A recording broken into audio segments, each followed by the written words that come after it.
అడవి పక్షులకెవ్వడాహారమిచ్చెను, మృగజాతికెవ్వడు మేత పెట్టే, వనచరాదులకు భోజనమెవ్వడిప్పించె, చెట్లకెవ్వడు నీరు చేదిపోసే, స్త్రీల గర్భంబులన్ శిశులనెవ్వడు పెంచె, పనులకెవ్వడు పోసె పరగ విషము, మధుపాలికెవ్వడు మకరందమొనరించె, పశులకెవ్వడొసగే పచ్చిపూరి, జీవకోట్లను పోషించే నీవే కాని వేరే ఒక దాత లేడయ్యా, వెదకి చూడా.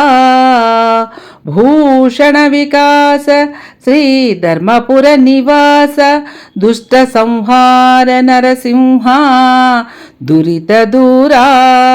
ఆభరణములచే ప్రకాశించువాడా, దుష్టులను సంహరించువాడా, పాపములను దూరం చేయువాడా, ధర్మపురి గ్రామంలో కొలువుదీరిన ఓ నరసింహస్వామి, అడవి పక్షులకు ఆహారము, అడవి మృగాలకు మేత, జలచరాలకు భోజనము, చెట్లకు నీరు ఎవరు ఏర్పాటు చేస్తున్నారు?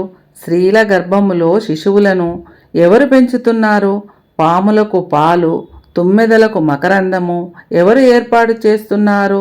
ఆలోచించగా జీవకోటను పోషిస్తున్నది నీవే తప్ప మరొకరు కారు స్వామి అంటూ శేషప్ప కవి గారు ఈ విధంగా స్వామివారికి చెప్తున్నారు.